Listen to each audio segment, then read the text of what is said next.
maior cabo eleitoral de Luiz Inácio Lula da Silva. Se quiser me prender, pode, tá, Alexandre? Você é cabo eleitoral de Lula e do PT. E é uma vergonha que a justiça eleitoral se partidarize dessa maneira vergonhosa, nunca antes vista no país. E se nós que tá de cócoras para o STF, que metade do Senado hoje, a configuração de hoje, tem processo e tem rabo preso com o STF. Então o sistema da tripartição brasileira está completamente conspurcada. Quem manda no país hoje, em associação com o Bolsonaro, em contraponto ao Bolsonaro, em oposição, é muito mais o STF do que o Bolsonaro. Só que isso é grave. Quando o TSE, que é puxadinho do STF, faz oposição ao governo, se transforma num partido político, e mesmo assim o Bolsonaro fica quase páreo duro junto com o Lula, a gente percebe que no Brasil as coisas estão viradas de cabeça para baixo. E mesmo assim a gente teve uma votação expressiva do conservadorismo que fez mais de 2/3 do Congresso Nacional, o que é muito estranho. Eu tenho uma desconfiança aqui das urnas do colocarem o Lula na frente, por exemplo, como eu falei, em Minas Gerais, sendo que lá uma hegemonia de votos conservadores consolidaram o Nicolas Ferreira como o mais votado,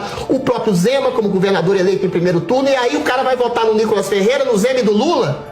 Existe uma coisa muito estranha e é muito visível essa estranheza. O TSE, a Justiça Eleitoral, tem lado. E esse lado é Lula. E esse lado é o PT. Não é à toa que a Camila Pitanga vai lá com a camiseta do Lula fazendo um Lzinho, sendo que é a garota propaganda do TSE, porque ela sabe que nada vai acontecer. Alexandre não vai falar das pesquisas manipuladoras, porque ele está a favor. Ele é o maior manipulador dessas eleições. Imagina se ela apostasse com a camisa do Bolsonaro. Ele é o maior cabo eleitoral de Luiz Inácio Lula da Silva. Se quiser me prender, pode, tá, Alexandre? Você é cabo eleitoral de Lula e do PT. E é uma vergonha que a justiça eleitoral se partidarize dessa maneira vergonhosa, nunca antes vista no país. E se nós formos fazer uma linha do tempo aqui, do TSE esse ano, nós tivemos o presidente do TSE, então na época o ministro Barroso, sendo pego ali de maneira inoportuna, dizendo que a eleição não se ganha, a eleição se toma, e aí depois perguntou se estava gravando. Na outra ocasião nós tivemos o ministro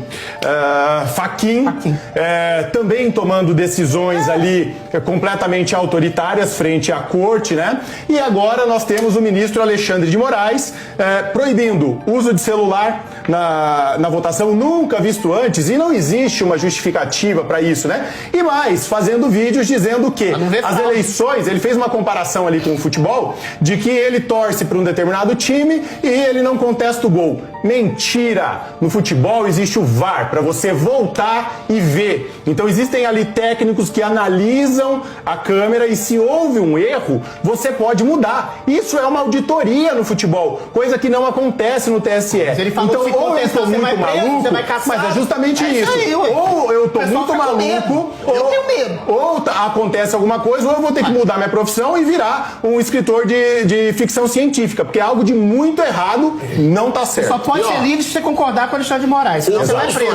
O Bolsonaro, ele vai ter os apoios dos governadores